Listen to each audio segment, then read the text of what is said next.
Good evening and welcome to Xbox Tavern's X-Pod Tavern, episode 106 on this lovely Sunday evening. I'm Jamie and as usual I'm joined by MPV Graham. Hello. Hello MPV Graham, how are you? I am spiffing. How are you? Good.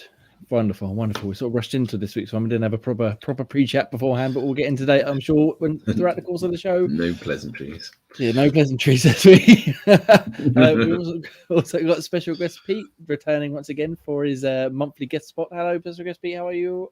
Hello, good evening. I'm well, thank you. How are you, James? Good. I'm spiffing. Absolutely Good. splendid. Two spiffings.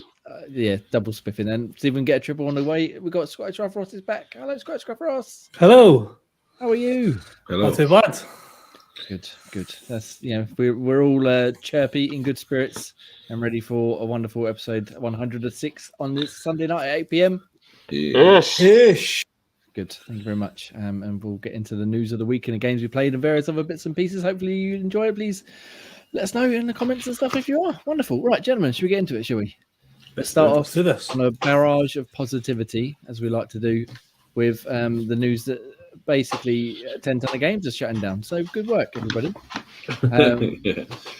No, admittedly, not all Xbox related, but I'll just read through this little list we've got here. So in the last week, they've announced that Rumbleverse, Knockout City, Apex Mobile, Crossfire X, which is the biggest one, I think, in terms of Xbox side of things, are shutting down their multiplayer and single player in terms of Crossfire.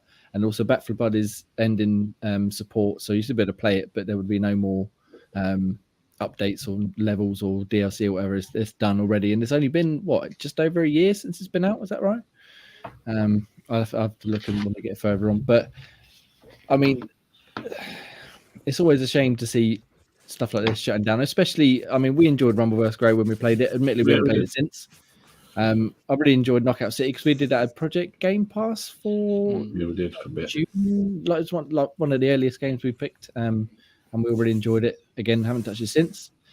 Apex Mobile, that was, I'm surprised the Switch version isn't included in that.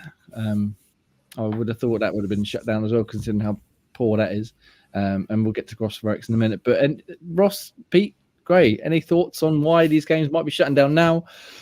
Are you sad to see them go? Do you think we might see more games being shut down? Or do you think perhaps some of these, so in terms of, I think it was Rumbleverse, they said it's going, but they want to try and bring it back in some form in the future. I'll read the thing in a minute, but just get initial impressions from everybody. What do you think? I'm surprised. The market is obviously forever changing. And if there's not enough volume to warrant keeping the servers open, then I can see this thing happening quite often, and definitely with more to come. It's a shame about Rumbleverse because, as you say, it was good to fun, but sometimes when there's just a good niche of people that just are too good at it, you just lose interest quite quickly and you just never come back around to it. Because Knockout City had that, Rumbleverse had that, just a key chunk of people. I'm surprised that Fortnite doesn't have it, but it's just one of those, if it doesn't hook enough people and keep them coming back, then this is always likely to happen. Yeah, especially with Rumbleverse, like you said, obviously the skill gap was quite, like you said, you got the hardcore people and then you got the people who just want to pop in and have a quick bit of fun. Mm-hmm. But they've decided this one really quickly. I was just reading through that just there. It's, by the time it shuts down on the 28th of February, it will have only been live for like 6 months, which is, insane, really, that they didn't give it more of a push, especially considering Epic are back in it. Obviously, they got Fortnite and Rocket League and things like that. Pete and Ross, did you play Rumbleverse at all? No. Knockout City was the one I played. Just spinning off what you were saying about like how long they've sort of gave it to run. Even if the play count was down, I think it's shambolic from the developers to sort of give up on a game that quick. Any of these games, to be fair. If you look at like how rough a launch sort of like PUBG had on console, it was like you were 30, 40 settings in the game before textures were even rendering. Like the launch quality for PUBG was atrocious, but they persevered, they stuck at it, they went free to play, and it's got a massive player base now. You've got players who commit hundreds of hours into that game. Just because something has a bad launch, it's not ideal, it's not great, but it doesn't mean you abandon your project. Cyberpunk's another one, slightly different type of game, but again, it was played with nothing but issues when it launched. CD Projekt Red didn't give up on it, brought it back, and it was the most played game on Steam over the sort of Christmas period. So for to give them up that quickly, and I get sort of Crossfire X was terrible. It had all the makings of being a great game, and then when you loaded it up, it was diabolically bad. But don't give up. I mean, start throwing free stuff at customers just to try and keep people around, and then work on it and bring it back as a better version of what you had initially intended. Yeah, especially again, just sort of sticking with Rumbleverse for the moment. It had a really good premise because although you've obviously got things like Fortnite and Rocket League and PUBG, like you say, it was a battle royale, much like 10 ton of other battle royales, but it was a melee focused wrestling one where the matches were 10 minutes a piece, really, if that. And it had full potential for things like Fortnite with like new skins, new moves, new arenas, perhaps new combos and stuff like that. Whereas they've obviously seen people go, well, I've got a bit bored of this thing. I had to give up. Fuck it, why not? I mean, there was no, as far as I remember, there was no WWE licensing going on, no AEW, no Impact, no sort of attempt to bring in the real world of professional wrestling, sports entertainment, whatever you like. Which I think might have given it a bit more of a boost if they've got. I mean, the Undertaker's in fucking Rainbow Six. Why can't he appear in Rumbleverse and give a few choke slams or something? Who was the other one? Was it Becky Lynch? Becky Lynch, yeah. And it seems mad that, like you said, after 6 months of giving it up, they've stopped like real money purchases, I think, already, and they're going to just shut everything off at the end of the month, which is a shame because, I mean, what was the other one that they're doing? Knockout City, I think, are providing sort of private service. You can still play with your friends if you want, but you're sort of hosting the matches, whereas Rumbleverse is just gone completely. So Rumbleverse is going 6 months, not very good. Knockout City had a bit of a better innings. I think it's just over 2 years. But their season 9 will be the final season, and then on June 6th, 2023, they'll be shut down and it'll be no longer playable. Except, like I said, I'm sure they mentioned somewhere that they're going to try and get dedicated servers so you can play like private matches with your friends and stuff. Like I said, it was really good. Pete, did you play that? I forget if you joined. I did, yeah. I got through the tutorial and I played a couple of matches, and it was decent. I quite liked it. You could it was quite easy to sabotage people with the blocking and the deflector, and you could just it was enjoyable. But I think Graham's sort of touched on it earlier. I think we're now in this era of gaming now, where because every game now is online only and it's live service. If it doesn't hit the ground, then it's gone. They're obviously not making any money from it. Otherwise, it would still be hanging around. Well, this game had a bit of a weird launch as well because I think it launched free for like 2 weeks. Then it went to a paid, whatever it was, 20, 30 quid entry fee. And then it went on Game Pass. And then they took it off of Game Pass and did a free-to-play launch with season 4 or 5, whatever it was. And then they've just kind of been slowly quiet up until now where they said, actually, we're going to shut this down. Yeah. I mean, Ross mentioned PUBG. I think what worked for that is you paid for it. And then when it went to free to play, I think that's when their season pass came in. Mm-hmm. So it was kind of, a bit like. But that's what I'm saying. They pivoted and adapted. They realised, right, shit, this hasn't worked. We're not going to just give up on the project. We're going to change the way that we've looked at doing this. Take like ideas from other games like Fortnite with your battle pass and stuff like that, and we'll move forward doing that. They didn't just go, oh, well, that was a waste of time. Let's move on to the next project. Yeah. And the thing is, a game like Knockout City, it's not all the players that do have free time. It's not going to dethrone the likes of Fortnite, PUBG, Apex, Call of Duty. I think because of the Warzone, because that's free to play, I think that will be a definite for a lot of these games, battle royale games like that will want to try and make it into the world. Yeah, that's the thing. Like you said, there's only so much time in the day, so much time in people's lives where they got time to free to play any games. So, are you going to pick Fortnite? All your friends are playing, or are you going to pick Knockout City that like half a dozen people are playing, possibly if you're lucky? Yes, it's a shame because I think out of the two, I did enjoy Rumbleverse, but I think I much preferred Knockout City. It was a lot more immediate fun, and sort of getting into the nitty gritty of the dodgeball mechanics was a lot of fun. We move on to. Where's the next one gone? Sorry, I've lost my list. We'll go on to Back 4 Blood quickly then, and then we'll get back to Crossfire X. So obviously it's not shutting down. You can still play it, but they're ending support already, which I suppose it isn't so bad, but it's just over a year since they released it, and they're already like, right, we're moving on. The game is what it is. Good luck. Again, much like the other ones, we sort of played it for a little while, had fun with it. Well, I think me and Ross had fun with it. I don't know about Graham. And then we kind of haven't touched it since. So it's still installed on my hard drive. I think I just never got back to it. Anyone still keen to play some more of this, or would you be bothered if they said, actually, you know what, shutting down? We got rid of Evolve, we got rid of Left 4 Dead. Let's get rid of this. It never gave me the same happy feeling as Left 4 Dead, and I think that's the biggest insult you can put towards it. It was meant to be its spiritual successor, but it just, something about it just didn't click with me the way that the Left 4 Dead series were, and the group idea of sort of go blasting through it with your mates. I don't know, something that even when we played it as like Game Pass Roulette, or the Game Pass, sorry, I never, it was fun and it was a good laugh while we were doing it, but it never gave me that, right, the next night I want to be back on and play another map and try and do the challenges that we missed and try and do X, Y, and Z. I just was like, if somebody wanted to play it, I'd be like, oh yeah, no worries. But I would never have like scheduled time to say, right, that's what I want to play this week. Yeah, I think I'm with you there. I never really felt that urge to go back to it. I think part of it put me off. Sorry, Pete, I'll let you carry on. And I couldn't cut you off. Was Left 4 Dead was so simple. It's like an arcade game. You jump in, you run for a level, pick up weapons, and kill things. Whereas Back 4 Blood, you've got the cards, you've got the different like upgrades and stuff you can get, the gold coins, all that sort of gubbins, like live service games do, where you got to put time in to invest to build up your character. Whereas Left 4 Dead was as simple as it could be. And that's what put me off a little bit. I didn't really want to put the time in to make sure I had a decent chance of surviving. Pete, what were you going to say?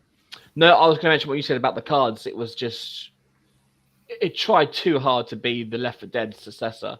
Like you said, with the card system. The other thing that also put me off as well is I remember playing around. I think you were there, Jay, along with Ian. I know Graham was there because I remember he set up that minigun or some kind of turret on the back of a car.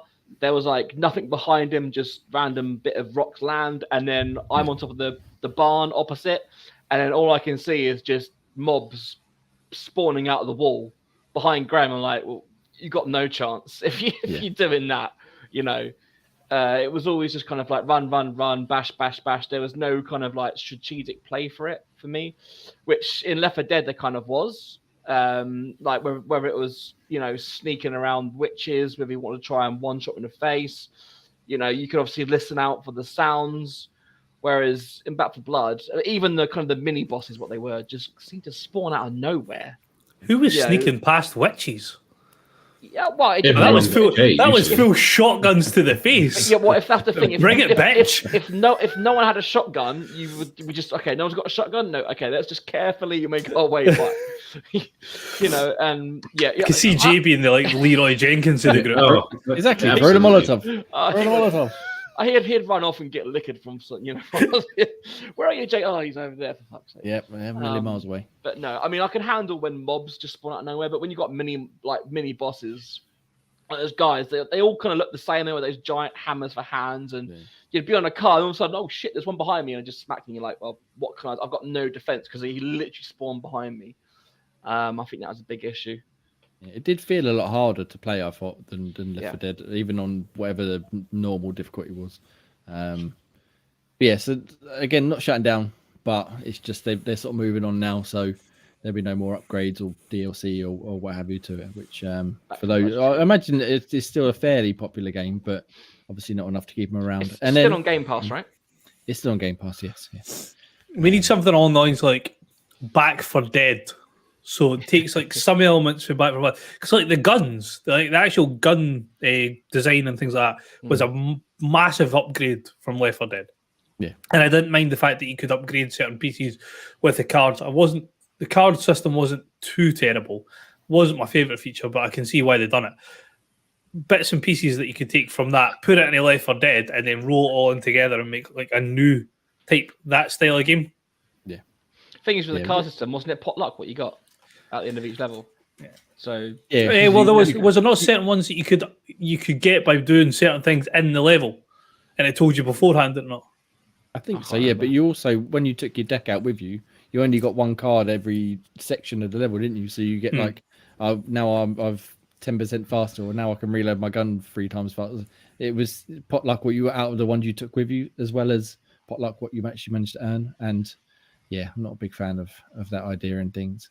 But Xbox more Xbox related. Like I said, Apex Mobile shutting down. I think they announced that they cancelled the Battlefield mobile version as well, which again, not really any of our cup of tea, but it's just another casualty in the ongoing thing of cancellations. But the big one for Xbox, again, like I said, is Crossfire X has been shut down. But this is also included in its single player mode. So it released last year. Let me see if I can find a date in this article quickly. It doesn't matter. Last year, at some point, anyway. Dan reviewed it. He quite enjoyed the single player to an extent, but the multiplayer was fucking dreadful. But it come in 2 bits, and it's I think Game Pass gave you like the first act, and then you had to buy the second act. And then obviously the multiplayer was just included on Game Pass. And I don't remember if the multiplayer was actually free to play or if it was included. Whatever, it doesn't matter. At this point, they're shutting it down. But now they're shutting down the multiplayer. So now we play that after May 18th. And even if you bought the single player stuff, you're not going to play that either, which I think is criminal. Yeah, you used a good word earlier. I can't remember what you said now, but yeah, it's criminal. It's fucking like what? Not even a year since it's been released. February last year. So yeah, a year basically, just over a year. And even though the game wasn't good, people who purchased it should still better play the single player stuff offline. But no, you can't even do that anymore. And that is utter bullshit. I mean, especially for such a game that was quite highly hyped by Xbox, wasn't it? When they announced it, Crossfire X is coming to Xbox, and everyone's like, "What the fuck is that?" And all the Chinese players like, "Yeah," because they love Crossfire, supposedly. And now they're shutting it down, and basically any 20-30 quid you spent on single player, if you did, you're now shit out of luck. Yeah. I think.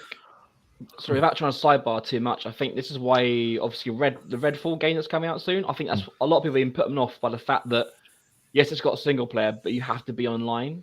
If after 6 months, a year, that's doing poorly, and they decide to shut it down, you can't even play single player on that. It's the same thing with things like Anthem and stuff like that, and where it's more, it's all about being connected to the internet.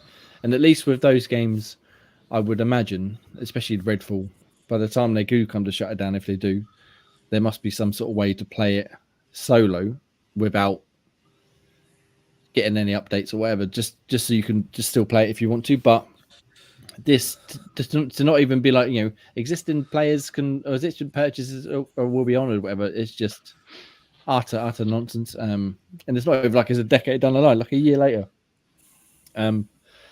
Utter fucking ridiculousness. I know your mate in Xbox Tavern friend Ryan Brown from is it Super Rare Games? Is that now? I forget. Yeah, Toad's Anime. Yeah, he's a big proponent of like physical media and preservation of games, as you should do. And something like this is just going to strengthen his type of argument where the digital side is bad and games. I mean, there's loads of games being shut down that you can't play anymore on like phones and mobile and stuff like that. I mean, you think this is the first big one, I think, for us. What's going to happen to all the physical copies of Crossfire X out there? Like, they're useless. They're useless, yeah.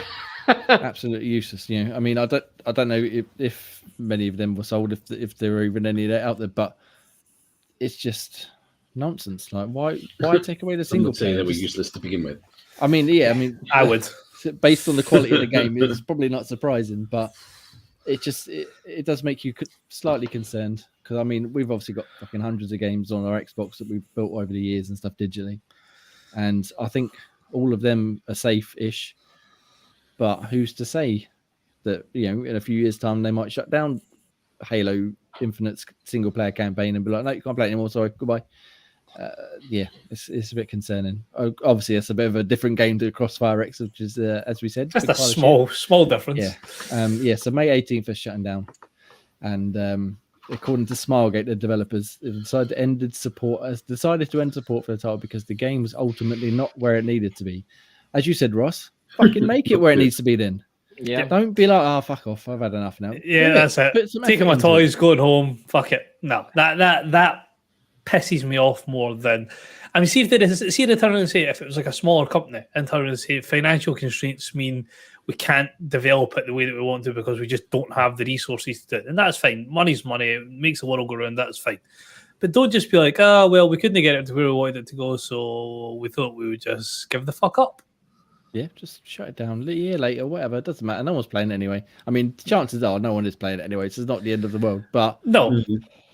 But for the people who did buy it with the hype that went through it, that's just bullshit on them. It's just, it's gone to not even be like, I mean, summer games, what was it? Was it Babylon's Fall recently that shut down after like 2 months or something? Yeah, the PlayStation they game.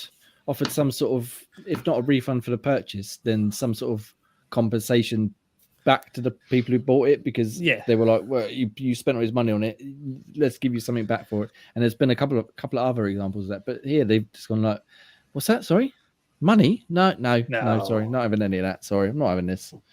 Decades. Because obviously we've seen Stadia recently. Didn't Google do something to Stadia? They unlocked it so you can play it with anything or something, did they? Oh, Google is a perfect example. Thank you for the reminder. Even, was it 2 years it lasted probably? They refunded everybody's initial controller and hardware purchase. They refunded their subscriptions for Stadia Pro, whatever it's called. They refunded all the games, and they let you keep the controller and use it as a Bluetooth one on your computer or phone or whatever as well. So effectively, you got 2 years of games and gaming service out of Google and a controller for free, because they just gave everybody all their money back. So I saw one person, he said he got like £4,000 back for all the money he'd spent on over the 2 years. I thought, that's a lot of money on cloud gaming. 4,000 for 2 years. Yeah, it might have been dollars. I'm not sure, but still, either way. I mean, even still, holy that's fuck. a lot of money. Yeah. You squandered that money to begin with. He doesn't deserve that back. I should just go to charity or something. That guy doesn't need it back. That guy clearly has no concept of money. That's the clear definition of disposable income for you. Yeah. But I'm sure it was some sort of influence or streamer type. I'm not sure. But yeah, the idea is that Google gave back probably hundreds of thousands, if not millions of pounds back to people. And Smilegate are like, no, we're just going to take it away from you. Sold you. Bye. So, I mean, no one's going to look at their next game and be like, oh, you know what? I might pick that up actually day one. No, yeah, they put it on the advert from the makers of Crossfire. The makers and destroyers of money games, yeah. So obviously we've got lots of games being shut down. I think the main thing really is there's going to be more. There's plenty of live service games. I was watching Jim Sterling's videos recently, and they've been talking about all these types of Square Enix shut down, like Marvel's Avengers. There's a couple of Final Fantasy mobile games. There's the Chocobo Racing one. And there was like 5 or 6 games that just Square Enix shut down within a week. And then you've got all of these ones that have just shut down this week. And there's going to be more. I mean, there's more battle royales coming out. Things like Evil Dead, the game I saw just released a battle royale mode. That's not going to last very long, is it really? It's free to play, again, granted, but are you going to play Fortnite with your friends, or are you going to play Evil Dead with probably half a dozen people who you don't know? It seems we've reached a point of saturation with battle royales. We need to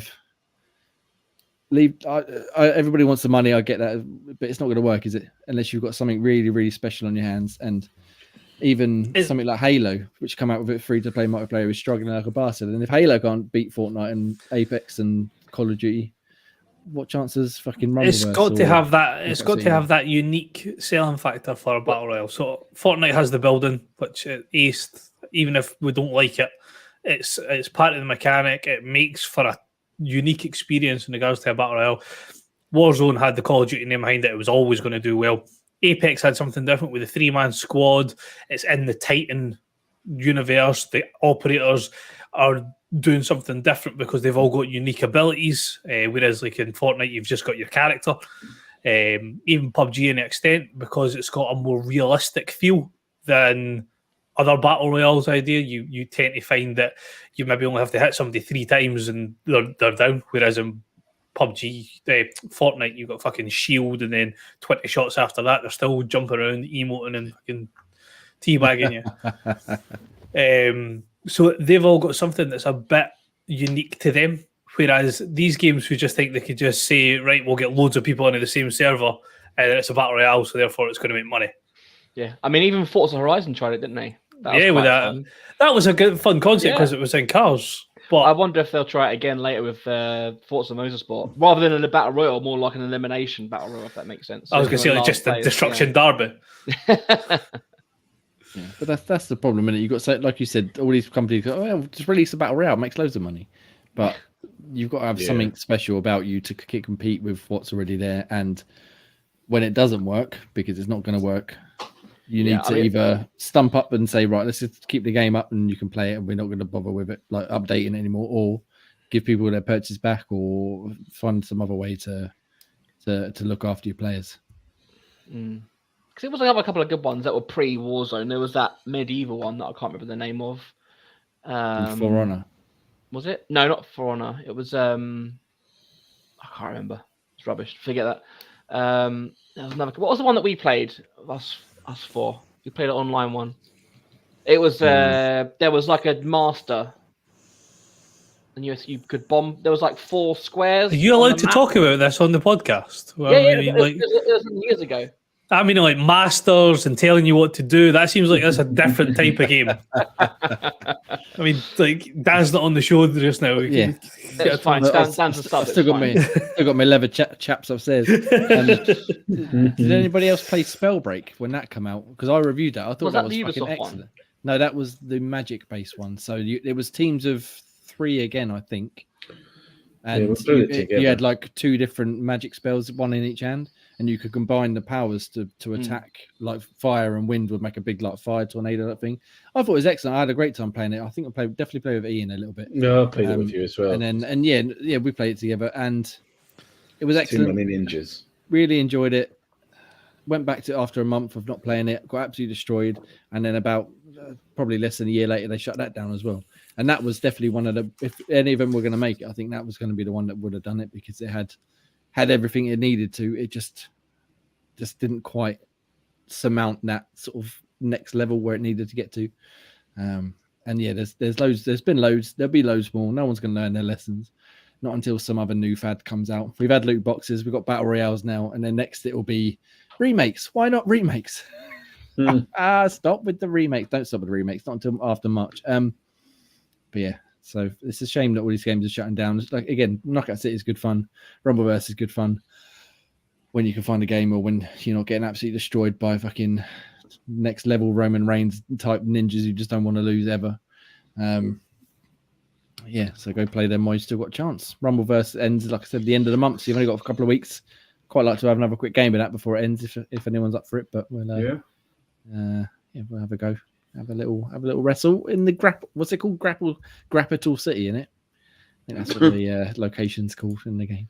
See, it's got everything it needed. Just if it just needed that extra push from some like partnerships or something, but never mind. Anyway, I think that's almost half an hour of whinging about things leaving us and going away. It's a shame. Go play the games while they can and let us know your thoughts and stuff. But let's get on to some more positive news, shall we? And week before last, sorry, Hi-Fi Rush was announced. And it's been wonderful. We've all been playing it, I believe. I'm looking at you, Special Guest Pete. And supposedly, on Steam at least, according to VGC here, that it sold pretty damn well. In fact, it sold well, even better than Forspoken. I don't want to get into the Forspoken stuff because it's been shit on enough, but you can worry about that. But the whole gist of this is that Hi-Fi Rush is sold well on Steam, despite being free on Game Pass on PC and Xbox. And the way that this chart that they've got here, it like registers it does it by money made, not copies sold. So, Hi-Fi Rush has outsold something like Forsaken, despite costing a third of the price. Yeah, I think for what I got for reading it was like Forspoken was $70, I think it was, and Hi-Fi Rush was $30. So for it to be ahead in the Steam charts, you're almost having to sell like almost 1.5, 2.5 times the copies to make up one sale of Forspoken. So that sort of was what they were giving it massive praise for. There was a couple of caveats saying like pre-orders don't get counted in it. So if like 1 million more people pre-ordered Forspoken, that wouldn't show in its cumulative total. So that would be more money. There was different editions don't get counted as one sale. So if somebody bought the Forspoken Deluxe Edition, that doesn't get counted in the base version's total sales. So there was a couple of wee things that they could sort of caveat it with. I think what they were basically saying is a small indie game that was no hype behind it and was just dropped out of nowhere has came out the blocks and flew, and it has been pretty much overall, I think I've seen a couple of review bombs, but most genuine reviews of it have been high 70s, 80s, even up into the 90s. For what they've managed to do. I think even I've seen somebody who had sort of two conflicting reports. It was like when they wrote an article about it, they gave it a low score, and then they said even if you suck at rhythm games, you can still get a lot of enjoyment out of it because it's that good a game. You don't need to rely solely on the rhythm side of it to have fun. Yeah, it's because it sort of controls the rhythm, like you're saying. Even if you've got no sense of time, and you can still get through it. But if you've got a sense of time, you just get a better score, and you probably just enjoy it a little bit more. I did try and play some. I think I said in our group chat with cloud gaming and Bluetooth headphones, and the lag between the cloud and the Bluetooth and the controller I was using, it completely put me off. But I've been enjoying it a little bit. I haven't played as much as I would like this week because I'm playing too many other things. But it's good that it's doing well. Obviously, Hi-Fi Rush deserves all the love. Pete, have you played much of it yet? We'll talk about it now, and then we don't got to come back to it later on. Yeah, I got to I completed the first boss, the big old robot, and then that was enough for me to, this is what the game is going to be like for the rest of the how many hours it takes to complete. So, I mean, it looks absolutely awesome. It's probably the best looking cel shaded game out there now. But something about it was just all a bit. I don't know. Like, it didn't grab me. Let's put it that way. I mean, I like rhythm-based games, but this one just didn't hit the spot with me. Especially because I used quick resume, and it was just that little bit of button lag. So it was so, like you said, Jay, it was so hard to get it right. Yeah. With the button pushes, and it was just constantly annoying. But yeah, it's okay. It's all right. Yeah, well, I'm glad I didn't pay for it. I should have already introed it with it. It's our Project Game Pass game for the month of February, which is Project Game Pass. When we pick a game for Game Pass, we play it for the month, we discuss it, and we rate it at the end of the month, and then we move on to the next game. So this month's is Hi-Fi Rush. Ross, have you played some more of it, did you say? No, I'm a month behind. You're a month. You still playing Deathloop? I put a lot of hours in Deathloop, if that makes it up for it. Good man. We'll get to that later on. What about yourself, Graham? Have you played some more Hi-Fi Rush this week? I have. I've at least put like an hour's worth into it, and for the most part, I agree. That sort of the rhythm-based bit is quite awesome. The graphics are pretty cool as well. I think the main bit that doesn't grab me the same way as probably what Peter's. It's just the main character is quite annoying. I think he's. What are you talking about? Yeah, he's a bit of a tit, and that's killing the buzz a little bit for me. So yeah, I mean, outside of that, it's fine, definitely original, but yeah. Yeah, as an original game, it's quite cool. It is okay playing it, and sort of the timing-based combat is pretty good. But it's just, he's kind of killing it a little bit for me because he's a bit of a douchebag. Yeah, this was Xbox exclusive, right? Yes, from Tango Gameworks. Yeah. Microsoft Family exclusive, I think, is what they have put out as. The only thing with this game is it feels like it's a one and done. I doubt people will go through for a second or a third playthrough, and I think that kind of highlights. Try not to sound too negative, but like what's wrong? Well, not wrong, but what's happened with the game industry now is like no one seems to be able to build a franchise from scratch. Everything's all about remakes and remasters, all that kind of stuff. And Hi-Fi Rush, as good as it is, I doubt there'll be a number 2. A bit like was it Sunset Overdrive that launched with the Xbox One? Yeah. I think Hi-Fi Rush is going to have the same kind of fate as that game. People like it the first couple of weeks, and then it'll just go. Whoop. Yeah, it's definitely, especially for being such a sort of left turn from Tango Gameworks' usual stuff, like proper sort of psychological survival horror type stuff. I think part of the reason it's sort of got a big boost in popularity is just because A, it was surprise release, B, it looks incredible, and C, it's not what people were expecting from them next. So everyone's gone, oh, sure, I've got to check this game out. And I'm really enjoying it. I've only played a little bit this week because I'm too busy trying to review something else. But I think it's got potential for perhaps another game, not necessarily a sequel, but maybe like a spin-off or something down the line. But like you said, it's more of an now for now. this is Hi-Fi Rush, right? That's it, right? What's the next game type thing? So they're obviously, hopefully, they're going to get back to the Evil Within or something at some point. But I mean, if anyone's played Hi-Fi Rush and has completed it and knows there's a cliffhanger at the end, let us know, because that might allude to a number 2. You know, I don't know. I mean, this is true. You know, you get some DLC songs in there from well, whoever, all kind of crazy artists you could get in there. But yeah, so I know Ian's been enjoying. Obviously, he's not here this week, so he can talk to us about it next week when he's back. The week after, sorry, when he's back. But yeah, we'll play some more throughout the rest of the month, and we should report back on that. Look at that, sneak into Project Game Pass in there nice and early this week. Get it in there. Well, Pete, you said something very interesting just a second ago. You said the gaming industry is dying a death because it's focusing on remakes. So I want to talk about remakes, specifically one very exciting upcoming remake, which I don't know if you lot have ever heard of. A little game called Resident Evil 4. It's coming out in March, so we've got just over a month and a bit to go. They got a big Game Informer cover article on it, 12-page feature. It says here, it showcases various things. Obviously, I don't have Game Informer in the UK, so I can't read it, not properly anyway. But VGC are sort of giving it a quick rundown. They've given update on new aspects, including addition of side quests. So there's little blue flyers lying around you can pick up, and they'll give you a side quest to do, which will give you a new bonus when you meet the merchant. I watched the 12-minute demo that they put up on their YouTube earlier on. I was trying to avoid watching it, but I thought I've got to watch it just to see what it's all about. And I mean, it looks fucking brilliant, obviously, but the whole idea with the side quest is you pick it up and it's like kill certain enemies in this area or destroy certain gravestones or something, and come back to it, and then you get extra unlocks in the store. That's not a side quest. It's more. That's an objective. It's more like side objectives, I would say, more than quests. I think it's probably the better way to put it. I'm sure there's more. There's one where you got to kill a dog. It says it's like a mutated dog, but they didn't go into that because they didn't want to spoil it for the demo.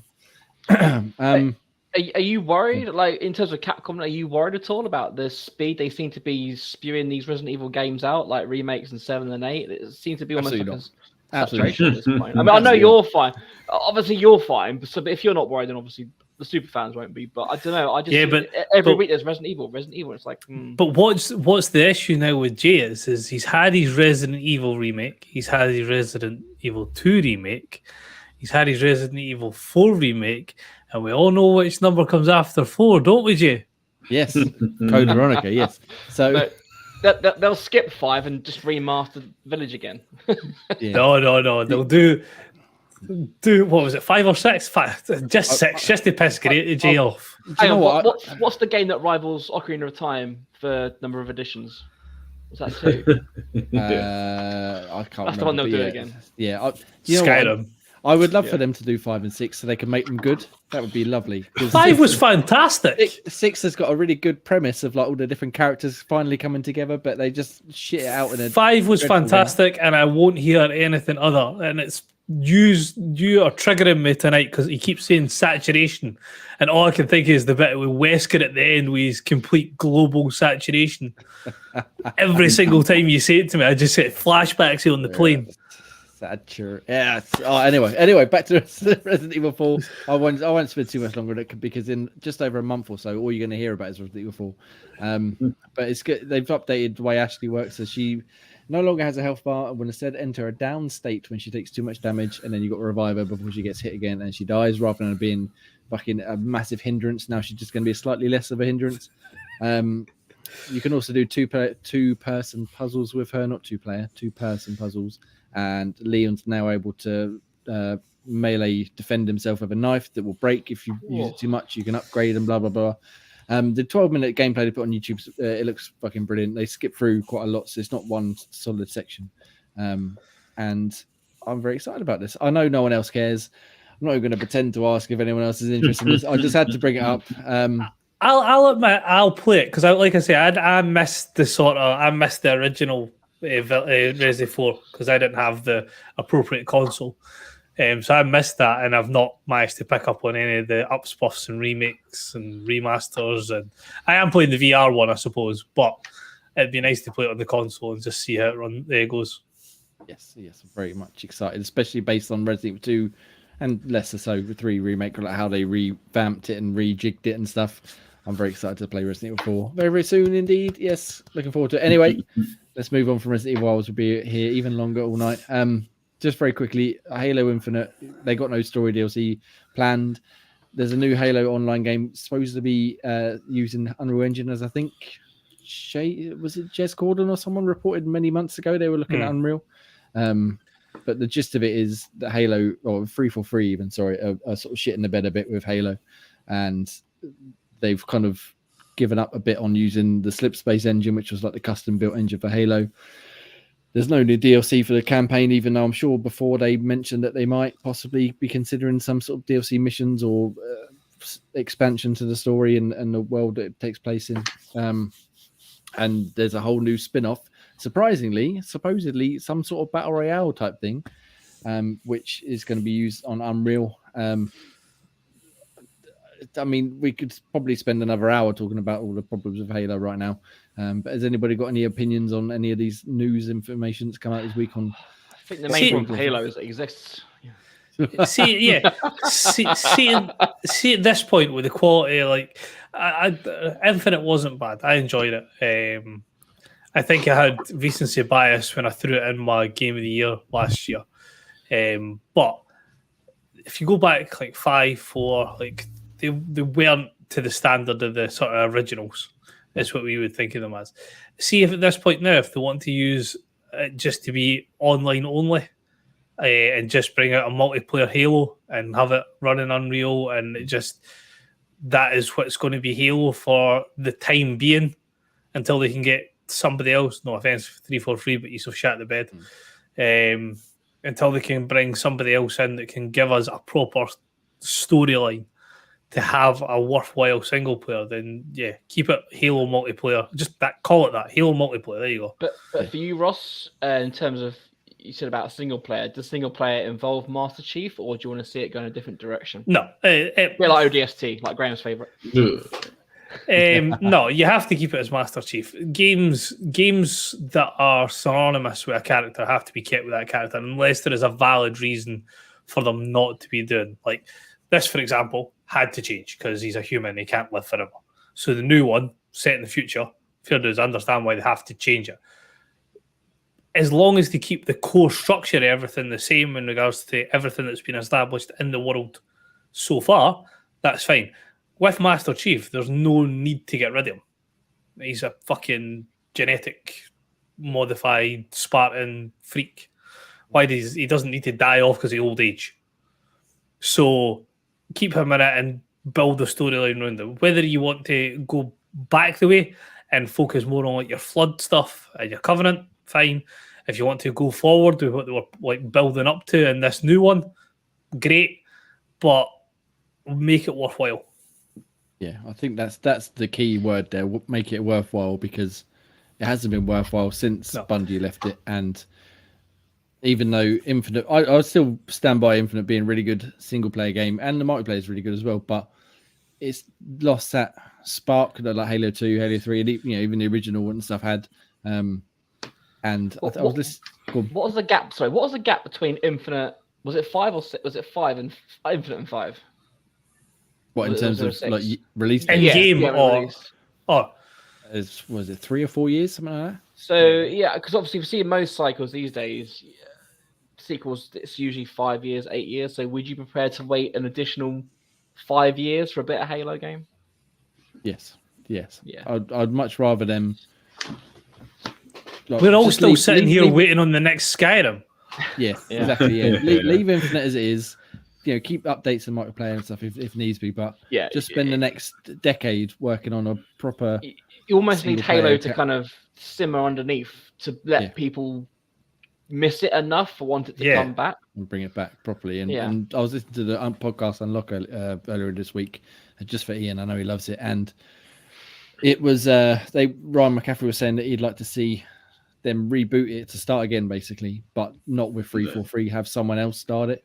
Have maybe the Coalition or Machine Games or anyone else within their little their big family. Yeah, under that umbrella that they've got, we know there is.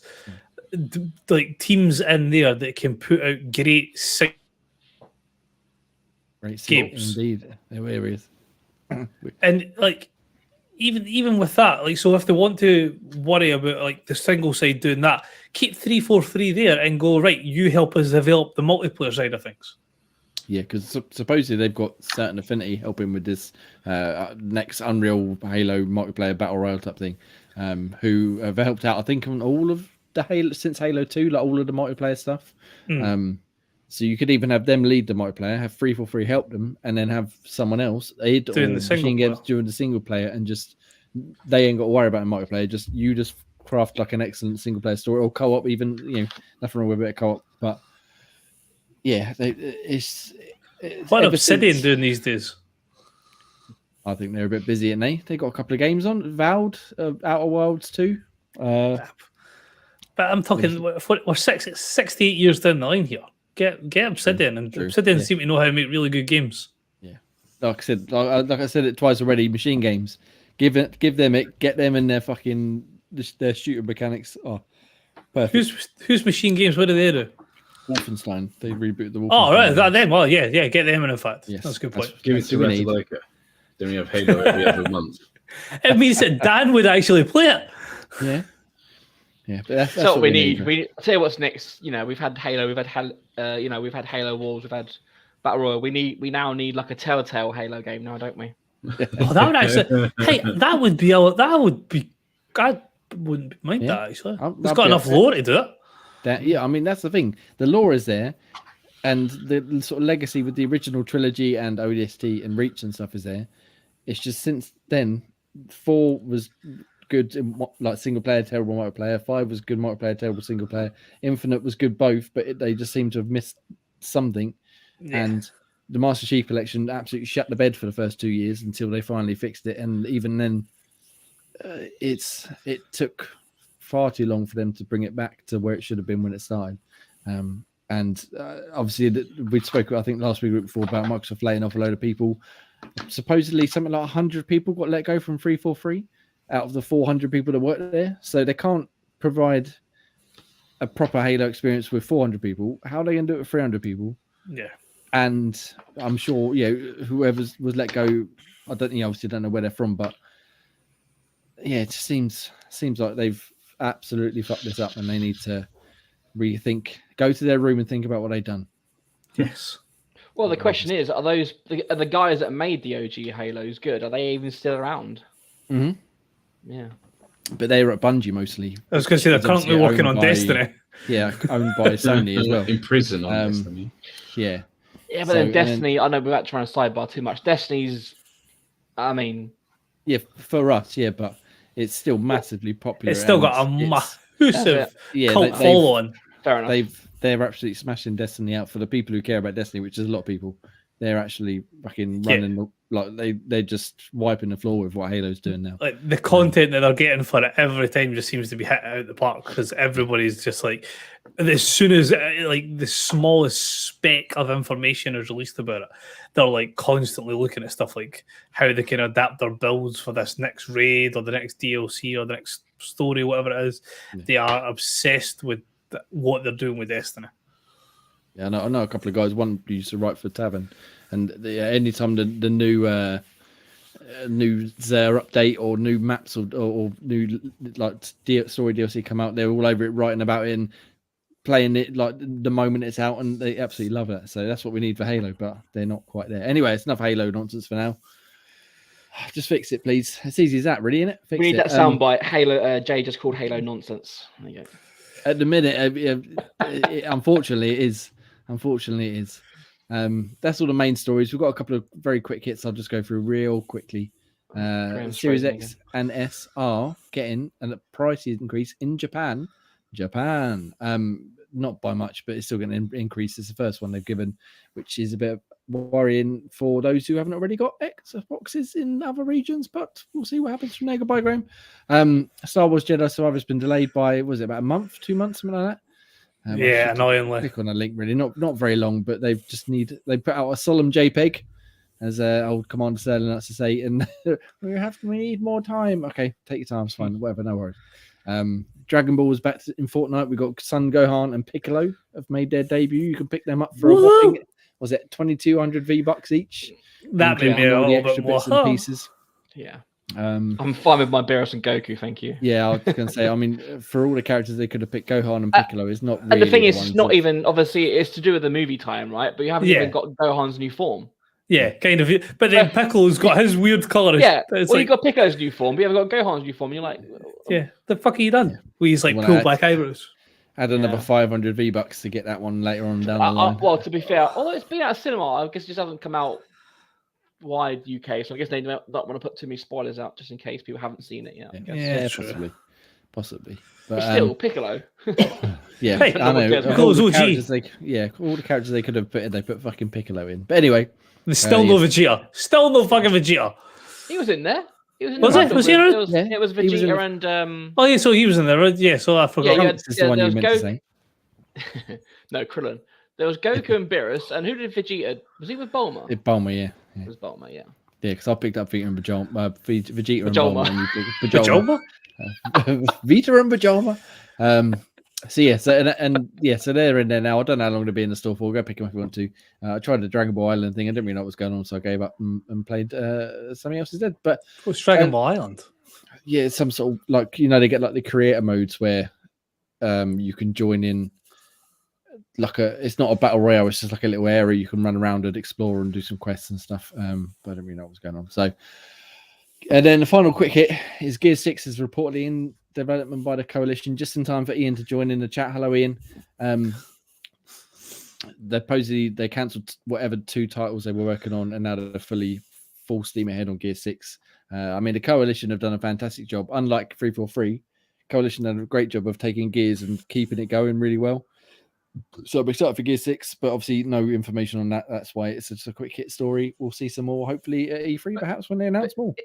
Isn't Gears a much smaller kind of player base / fan base in Halo? It definitely wouldn't be as highly regarded, I'd say. But do you think I'd have said with the online side? Because, maybe with the Horde mode and things like that as well, but I'd have thought you would say Gears was comparable. Maybe not in the competitive space. Personally, I would say if I had to choose between a new Gears game and a new Halo game, I would pick a new Gears game any day of the week now.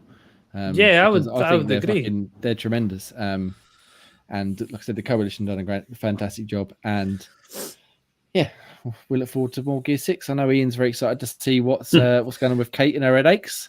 He cannot wait. He cannot wait. Right. That's about it for the quick hits. Unless anyone else got anything to bring up. That's all. Success. Good. Right. Ross, in that case then. You had a week off. Kate has asleep, and I tried to give everyone a good plug in last week, but I don't feel I did a particularly good job. So can you please show us how it's done? It is indeed. So we'll start off with our wonderful friends over at Insert Coin, rocking some of their lovely N7 merch.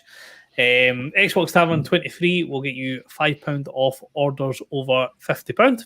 I think that's running rest of the year, I'm sure. Until at the minute it's till the end of June. End of June, sorry. I couldn't remember if it was that or the other one. Discord, jump in, come and see how terrible Jay is at Guess the Game. I know I got another one wrong yesterday. I was very disappointed. I know you did. In fairness, I looked at that and I was like, I have no idea what that game is. I've played it as well. I just didn't get it. I was raging at the one. Was it yesterday or today? The one that was OG amazing, and I clicked the secondary version of it, and I was like, no. If you're not playing Guess the Game, you need to go to guess.game and play it. It's fucking brilliant. I know Graham's being a big chicken. He's not playing along yet, but what are we on? 256, something like that.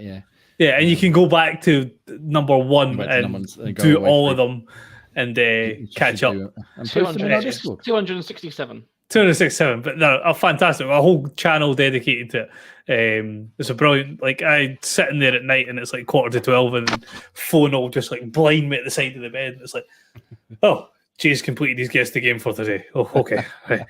I'll either do it or go back to dying and falling asleep.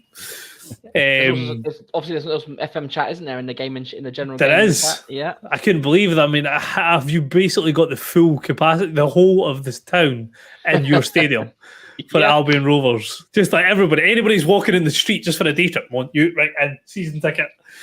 But loads of gaming chat, just general shooting the breeze chat, loads of different stuff in there. If you've got any questions for the hosts, drop them in there. If you've got any suggestions for what you'd like to see us play on Project Game Pass, pop them into the Discord as well. It's always handy to have alternate suggestions instead of the usual ones that we come up off on the show. Socials run along the bottom of the screen: Facebook, YouTube, Twitter, Instagram, Patreon, TikTok, anywhere like that. You'll be able to find us at Xbox Tavern. Spotify and Apple Podcasts. If you could jump on, rate us 5 stars, leave a wee comment, what you like, what you don't like, what we could do better. Who has the, I don't know, best gaming apparel on the show that you've seen? Anything that you want to leave underneath, drop us a wee message underneath. It's always great just to get in contact with the community.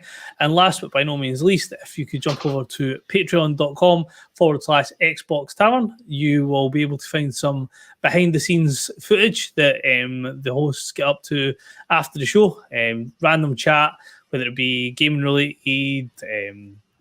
I think we had a couple of weeks back, it was animes, we've had wrestling, there's loads of different things that we don't usually talk about on the show. You can drop in there. I think it's £2, I think it is, so less than what you would pay for a Starbucks in a month. You can hear a wee bit extra for everything to do with your lovely host news. Damn right, and sometimes we even keep our trousers on. Right, thank you very much. Ross. Very much appreciated for that. Yes, do what you said, please. Go and do all the things. Right.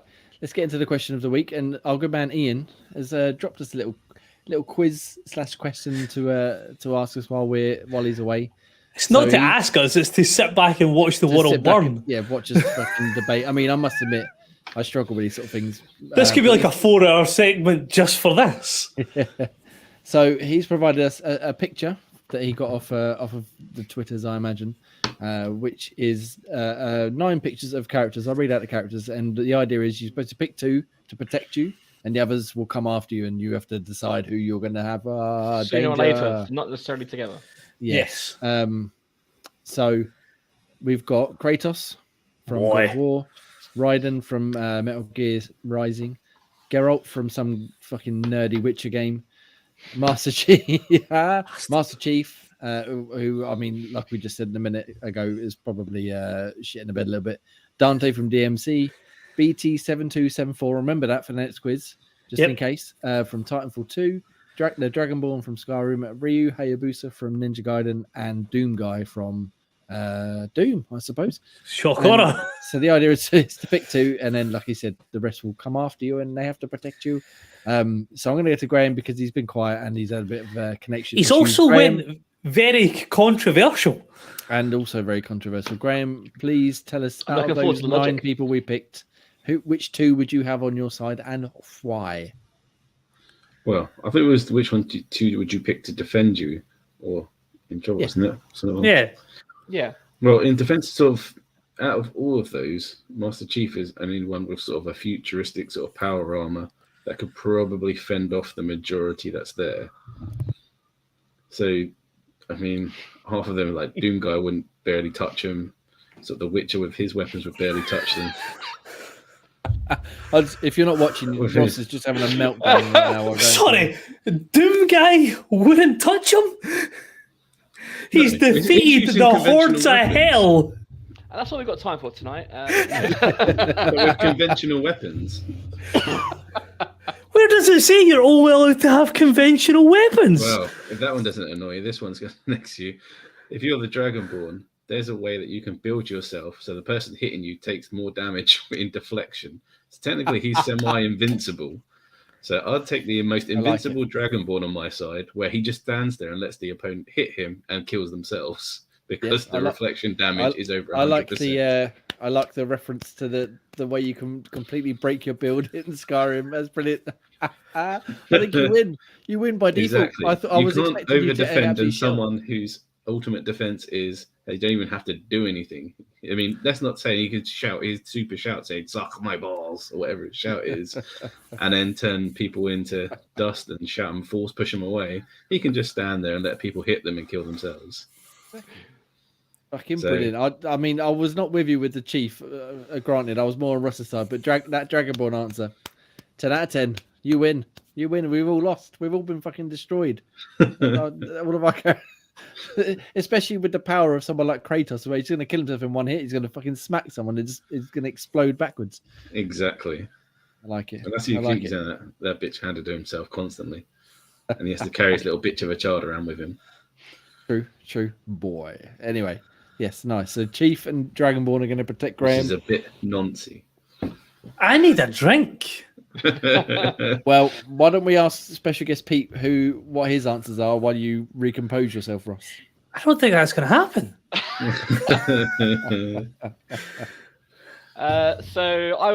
Even though I've never played a God of War game, I went with Kratos because he's a god, right? So it's not much more powerful. He's not just a god; he's the God of War. Exactly. He's a nigh-on unkillable god-slaying machine. Yeah. Like we just get this clear here, yeah? Yeah, but if he kills... Like, he has taken down a full pantheon, pretty much 2 full pantheons of gods, with a little more than a fucking scar on his chest. But can he look a dragon in the eye? But a guy that goes, "Foh," Yeah, exactly. is going to beat him. He can turn his back to a dragon, let the dragon breathe fire on him, and the dragon kills itself. The fire doesn't kill Kratos. Well, the Dragon Ball can literally pull his pants down and pull a moonie while Kratos tries to stick one up there and still kill himself. But you're talking about people physically hitting Dragonborn and taking damage. What's Dragonborn's defense for him literally being torn in two?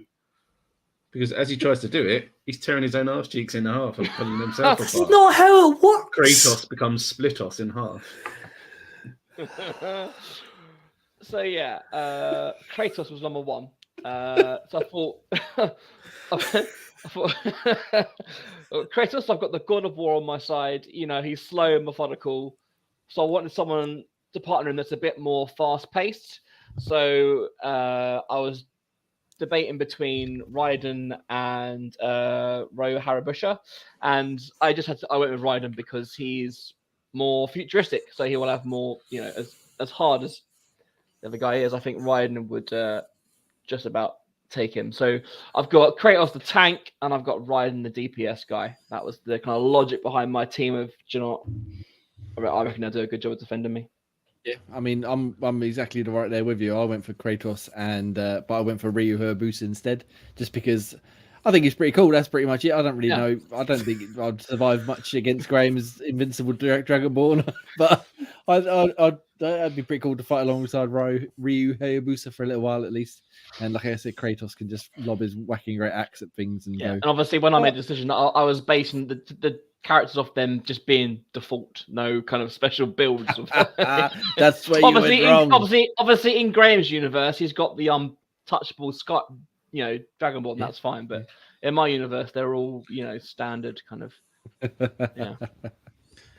Yeah. So I think we were thinking along the same wavelength. But let's get to Ross. Ross, tell us all about. Like, I'm glad that most of us have the sense to pick Kratos, you know, seeing as 3 of the people on the show and Ian picked, you know, the God of War unkillable, who also has a build that if he takes damage, he heals himself, you know, but, you know, Spartan Rage and shit like that.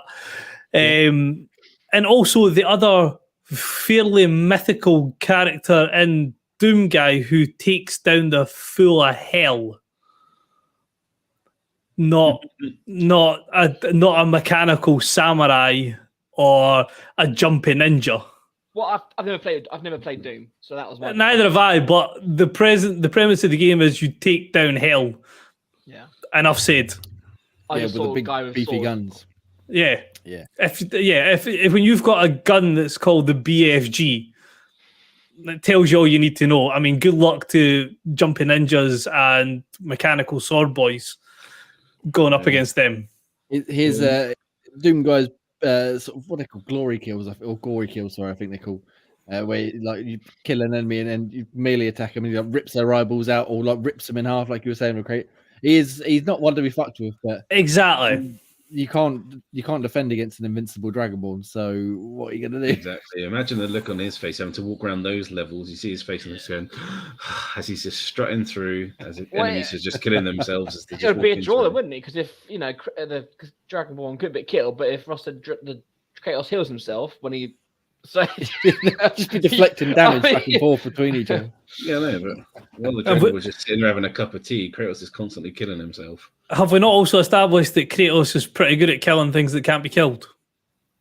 True, yeah. It's the whole premise of the first game, or first one in the remakes. Yeah.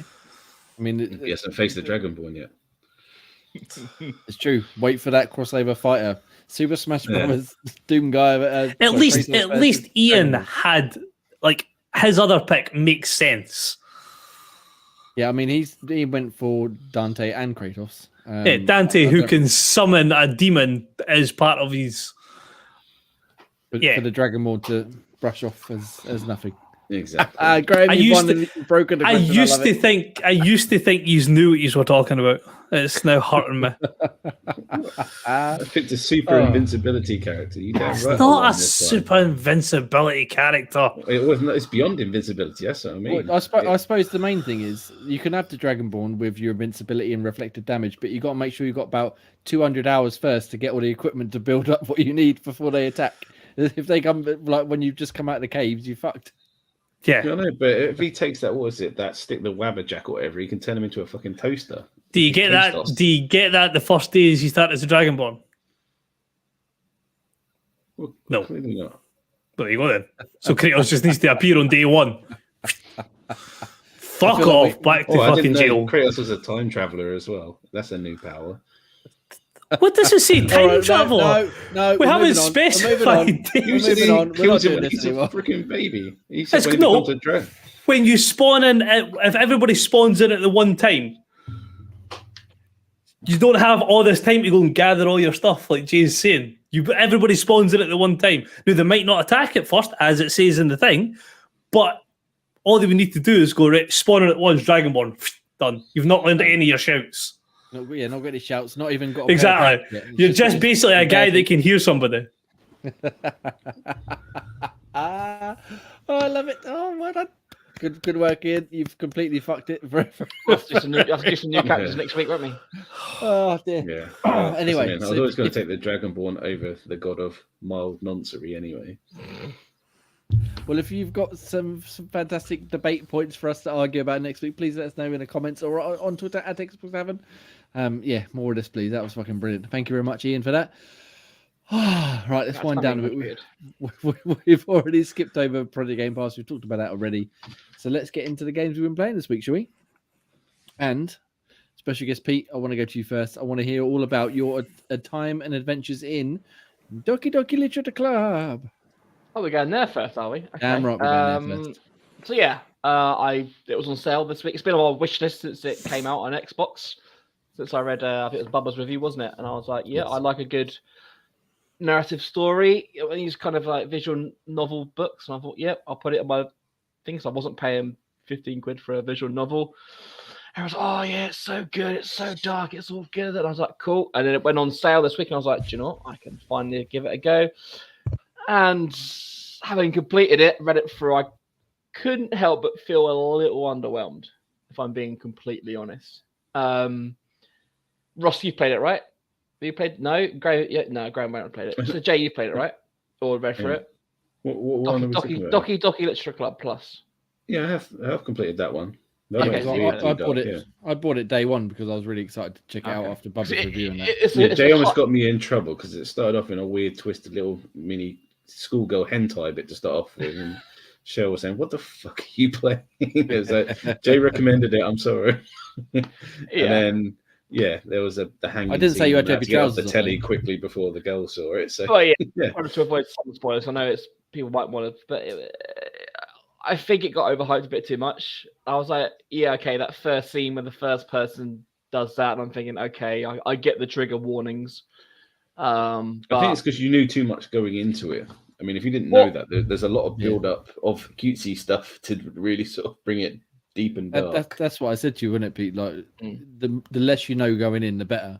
But because obviously you'd heard a lot of people saying that your how expectations great it went was, you're into like, it too high, so you're underwhelmed once. I mean, to be honest, I didn't know what to expect. I was thinking, do these three become demons in some kind of like murder club, or there's some kind of cult? And it turns out that, again, I don't want to say spoilers, but just one, yeah, it was okay. I mean, yeah, obviously everyone has their own opinion, but you know, it was obviously not the worst visual novel I've read, but yeah, it was okay, but not as dark as I was hoping.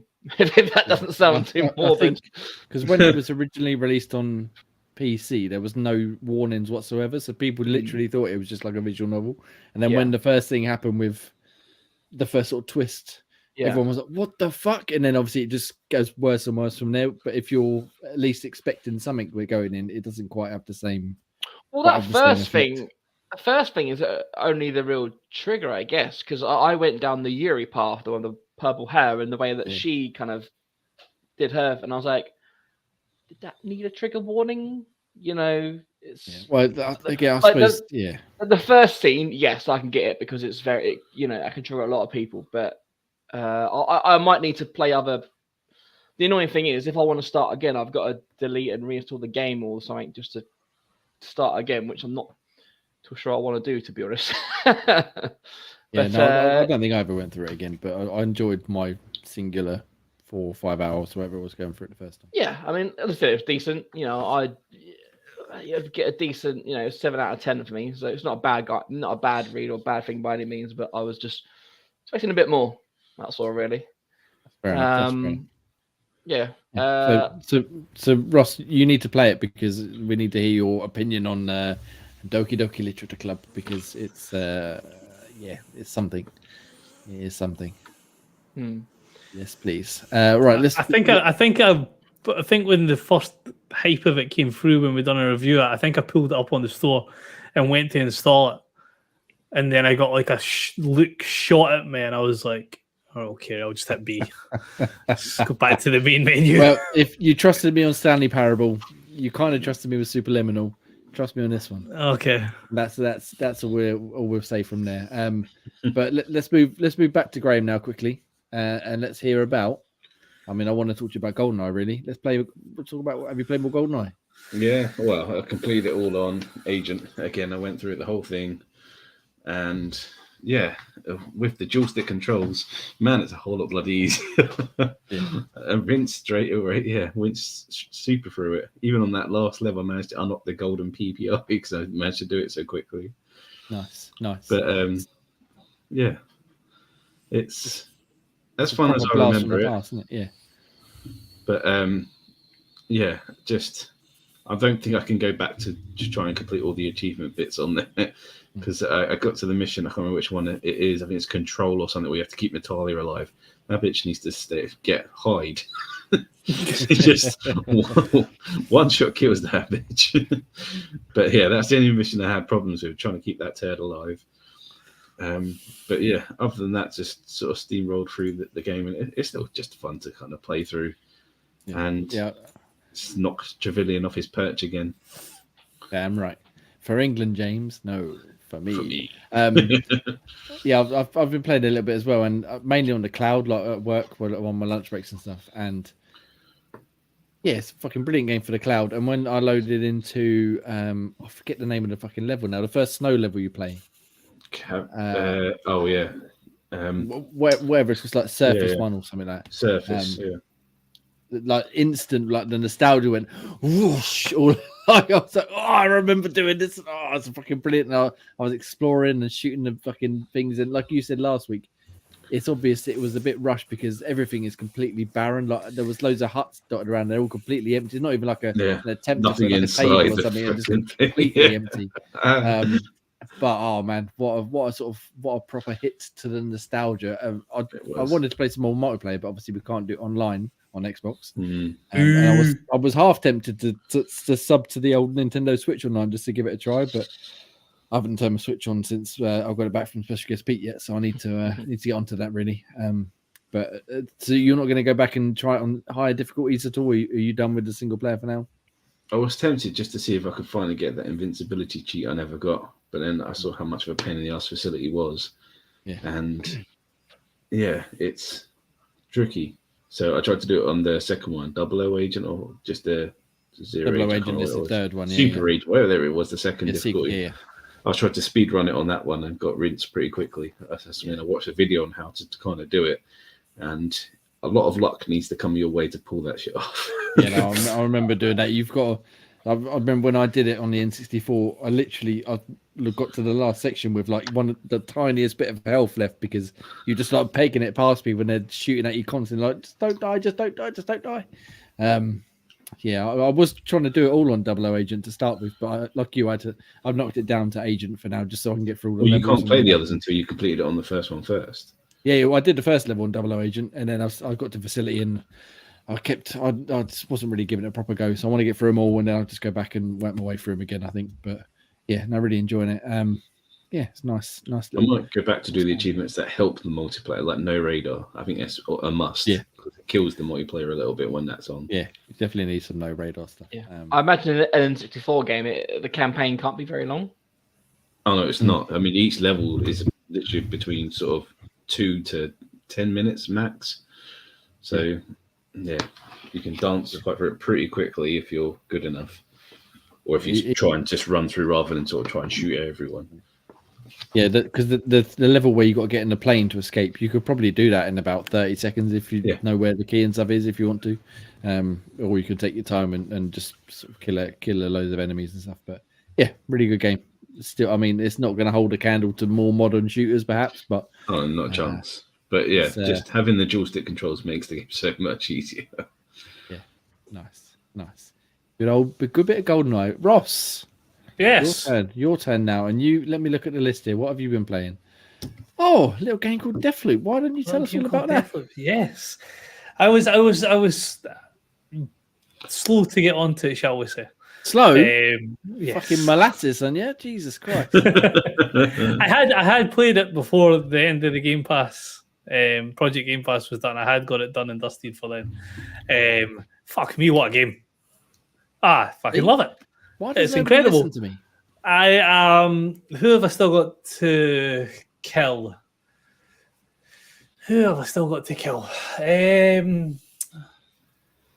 Trying to think of the best way of saying it without doing any spoilers.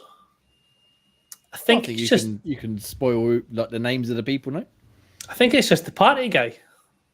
What, Alexis? That's the only guy that I haven't killed. And then I was like, so try to work out obviously the best way to kill everybody to obviously complete your loop.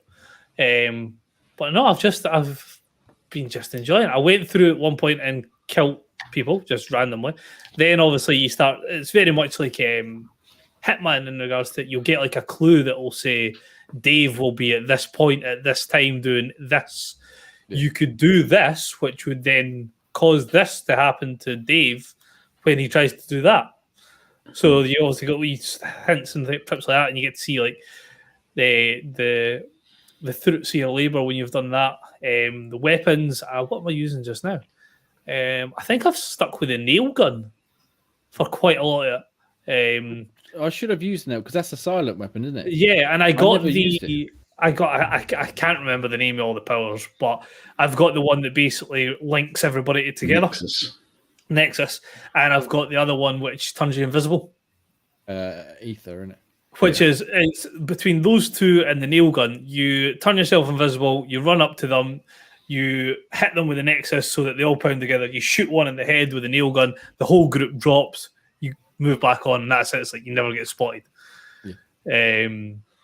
But I know, brilliant to look at. I love the whole how it changes. So as much as you go in at a certain part of the day, so like say noon, if you don't do something quick enough in the noon time phrase, you miss the chance to do it. Yeah. So one of the ones was to do with fireworks, and you had to go to a storage container. And I went in and thought, right, I've spawned in a map, but there's X amount of things I want to do before I go and see this. And then it said, X amount has happened. Come back at morning to a different place.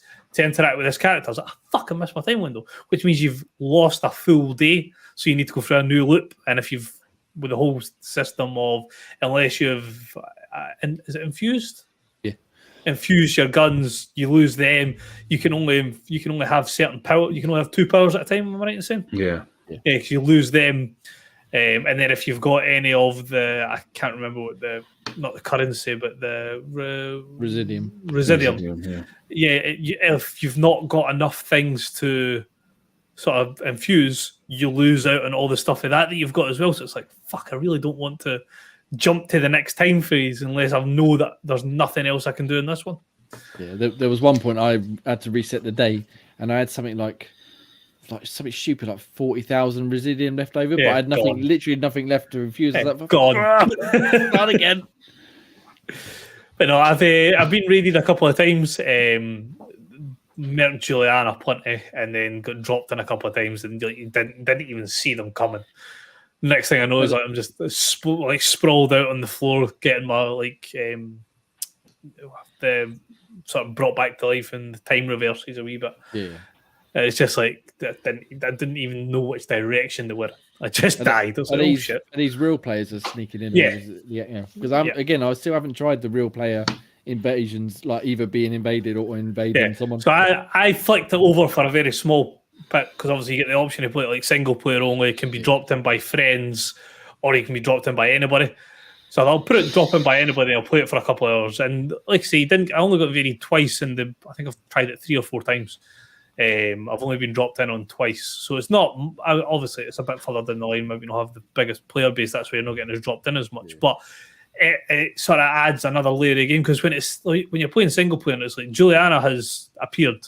You're like, oh, all right, cool. She's not that difficult to take down if you're prepared. Whereas when it's a person dropping in, I mean, this guy might have been playing the game since it launched, and as soon as they could unlock Juliana, that's all they've played. Yeah. So you don't know the level of character that's dropping in. That adds a little bit more of shit. I need to be a bit more careful on what I'm doing here. Yeah, I'm very much excited to finally play as Juliana and drop in on someone, either you or Ian or Graham or Pete or anyone. And just mess your days up. We'll probably get killed, but try and mess your days up. One of the two. Yeah, because I think that'd be great fun. My page already messed up because I can't find any door codes.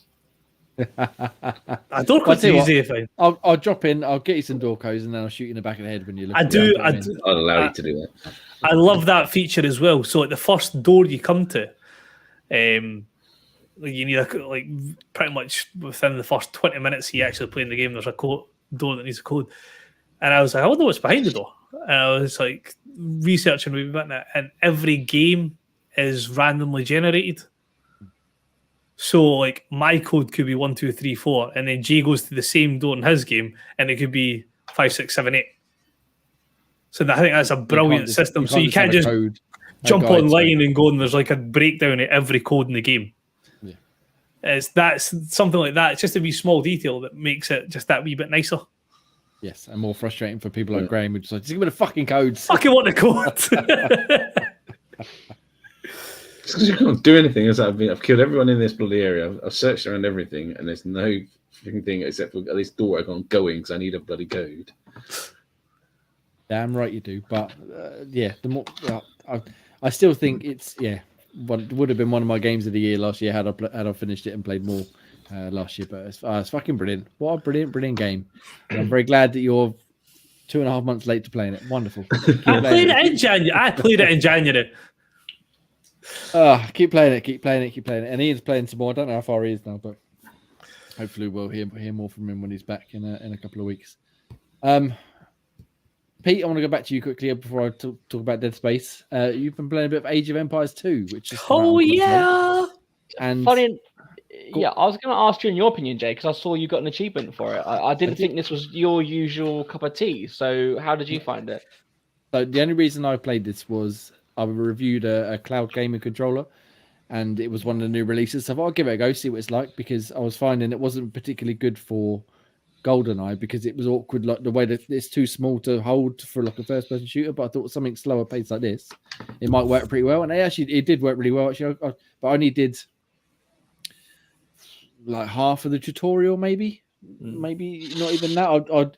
I did build base building. I did like resource management, and then I was just about to do proper combat, and then I stopped. But I do like a bit of an RTS here and there. And I'm definitely going to go back and finish the tutorial and give it another go, especially on the cloud, like I said, like on my lunch breaks at work and stuff. But yeah, I was enjoying it. But obviously, this is more your sort of thing. How are you finding it? Yeah, I mean, the first time I played an Age of Empires type game was back when I think number 4 released last year, was it? Which was good. And then what really piqued my interest in this one is that it had the kind of controller optimization. Yep. You know, it's needed it for so many years. You know, I'm a big lover of the Command & Conquer series, but you could never play it on console because it was just the worst.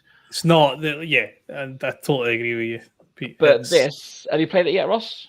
I've played it on the PC. I don't think I could bring myself to playing the console version because... I tell you what, you need to, because this just sets the bar so bloody high that it makes me think even something... If they can do this for an Age of Empires type game... Don't do it. Don't do it. Something like a World of Warcraft could even come to console. Oh, no, I'm thinking if we get this Activision Blizzard deal through, we could get a console. Yeah, a bit of StarCraft.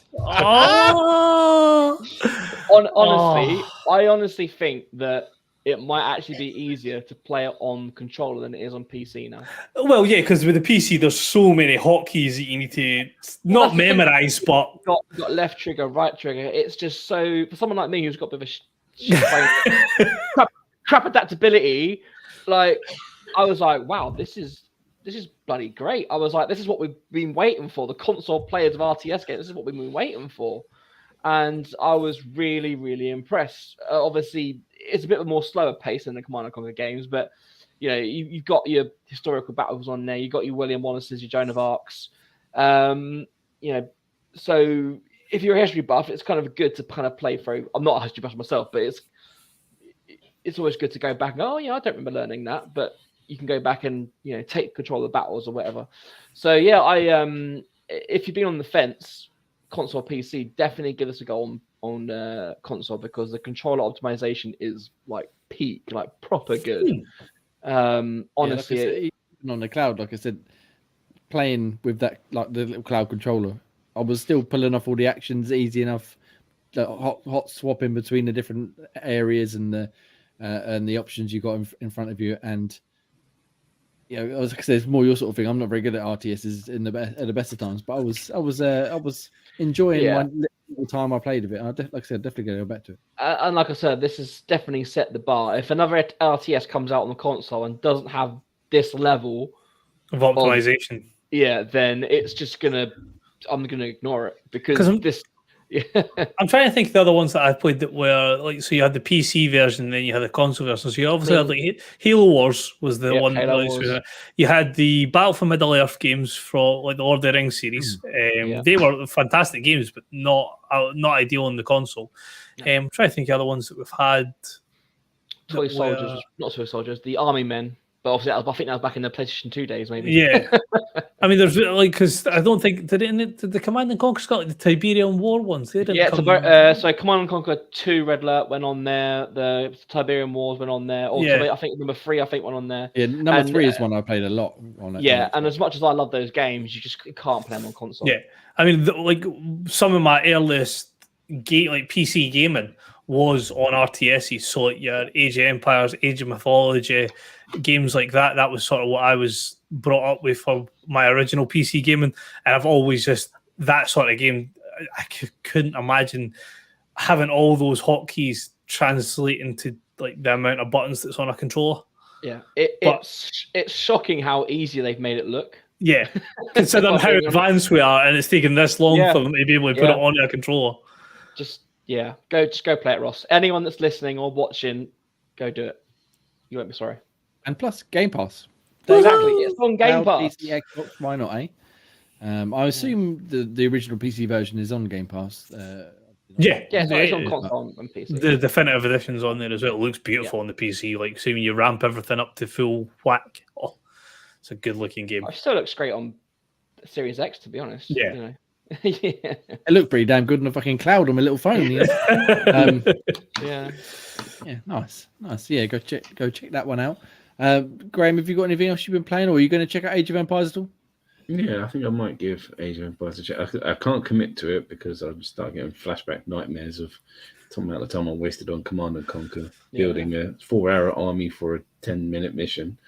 Yeah. So this is a slow build. Like Age of Empires is a very slow build. Yeah. You know, it's like PUBG against Fortnite. You know, it's a different type RTS. Like, I think if you were to compare it to something like a Command and Conquer, Command and Conquer is build your army, use your army to defend your area while you build your base to get better stuff. Build a bigger army, go kill the other person's army. Whereas Age of Empires, it's much like, right, you need to like think about your cultivation, your water, your buildings. There's a massive back part to do before you just think army. Yeah. Oh yeah. All I did was kill some sheep and build a farms or something. I think. And you lost the sheep, Jay. Admit it. Yeah, exactly. Nice. Well, I'll jump in with Dead Space real quick then, and then we'll get back to one of you guys. So I've been playing it since last week. Obviously, like I said, I only played like an hour on last week's podcast. Been playing it almost every night this week, and it's just fucking brilliant. Are we all fans of the original Dead Space here? Please oh yes. Oh yes. I was all right with it. So this is a remake in terms of the visuals and the audio and stuff more than something like Resident Evil 2 remake, which kind of reworked everything. So which is how it should be. Yeah, the story is kind of basically the same. The Ishimura is basically as you remember. It's got a few tweaks to the way they've laid it out, so it's a bit more free flowing, but it's not like the excuse me, the police station Resident Evil 2 and that, where it's like it looks the same, but it's completely reworked, like left, right, and center. But it's still just one of the best survival horror games probably ever made. It's tense. It's genuinely frightening. There's been more than one time this week where I've sort of been walking down a corridor and like I said last week, I know something's coming, and then not only does something come, but something comes from behind, from the top, from the side, and then I get into a room and I think, oh, there's a save point. Save points are normally safe, aren't they? Nope. Get to the save point, fucking someone comes flying across. Where the fuck did you? I'm trying to save the game, you can't. Yeah, it's brilliant. It's tense, it's terrifying, but it's also got just the right amount of action. Not like Dead Space 3 where it went way too far. It's sort of just right. Here's a big set piece. There's lots of enemies to fight. Right, you've killed them. Right, let's calm down for 5 seconds. I got you, fucker. We're gonna throw some more at you. Oh no, leave me alone.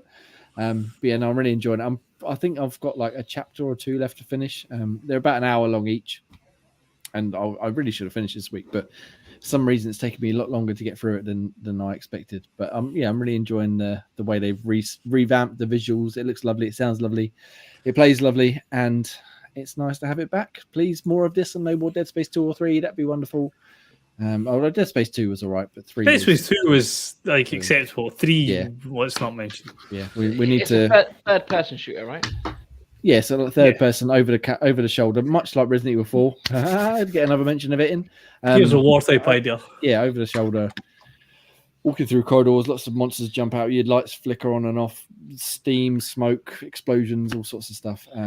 Are you playing it with headphones? Damn right, play it with headphones. Good and I man. proper crank the volume up as well. So Oh yeah. when those like the horror violins kick in, Jesus Christ, and I've given me a jump a few times. There was one bit. One bit, well, yeah. One bit, was it last night or the night before, where I knew it was coming. And the monster jumped out and the violin started, and I literally I threw my controller. I was like, "Fuck off, leave me alone." I just want to get to the next bit. Yeah, and I'm really enjoying it. Really good, very good remake. My review, I think, will be up. I can't remember when I said to go up, Monday or Tuesday. And hopefully I'll finish it over the next couple of nights. But yeah, really highly recommended remake ahead of the March release of Resident Evil 4. I don't know if I mentioned that one yet or not, but not yet. No, it was coming out soon. But yeah, other than that, just a bit of GoldenEye, and I haven't really had a chance to play anything else. Graham, have you played much else this week? I have, but I just realised that was redacted, so I can't talk about that one. Yes, we'll keep stum on that one for now. I got rid of the redacted when I seen the message. I was like, oh, shit. Yes, I will also check that one out at some point soon, and we can talk about it soon. Cool. Ross, back to you then. PUBG. We're playing a bit of PUBG we mentioned earlier on. We're going to talk about it now. That got very loud. Why did that get very That loud? was very loud. Oh, yeah, I went for some chicken dinners.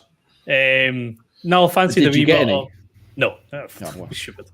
Got down to the last. I got 1v1 in one of them.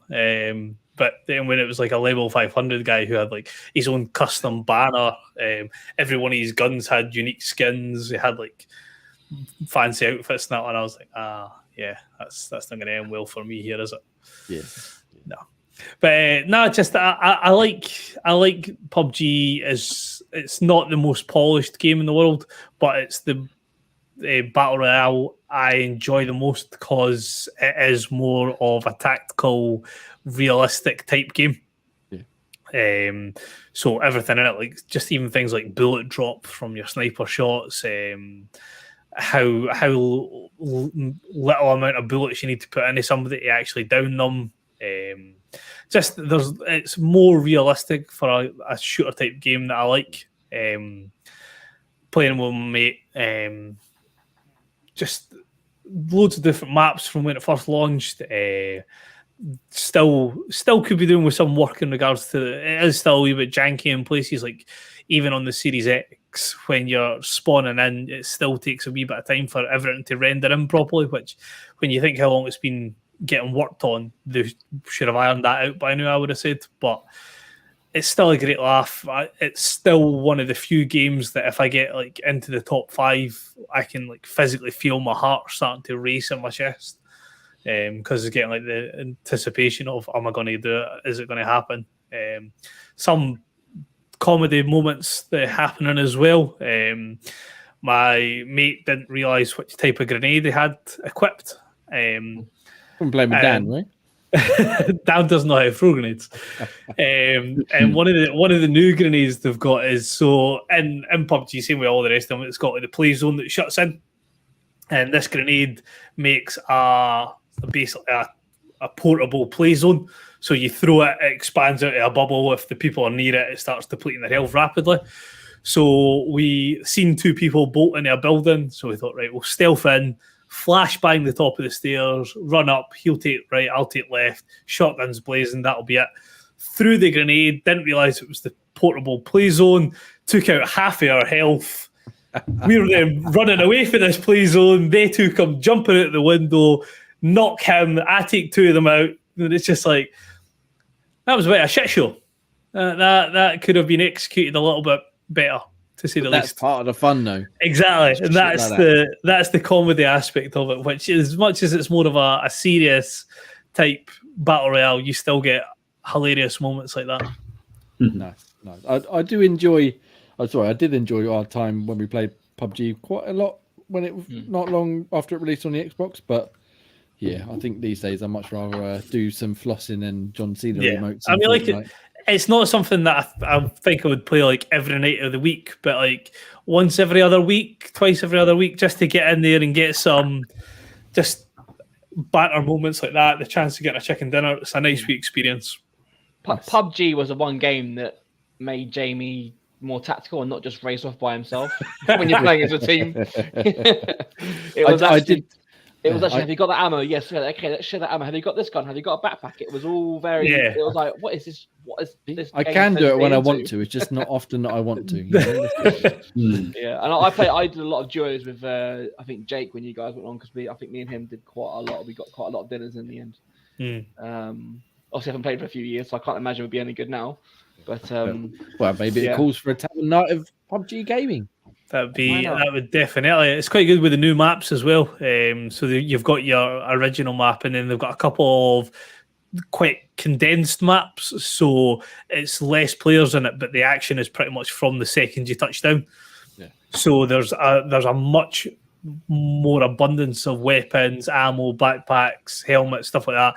Like every building you go into, you're guaranteed to almost get a gun, a backpack, and a vest, because you're stocking up, and it's like a gunfight within maybe the first 45 seconds to a minute that you're in before the first play zone's over. You've probably had a gunfight. The rounds are a minute long. Good. I remember being kitted out, but you would never put shoes on because if you had shoes on, it'd make Shoes on, it makes more noise. Bare feet. Is it still the case? Yes, it is. But they've even got a respawn map now as well. So if you go down and your partner survives, it's like the Gulag in Warzone.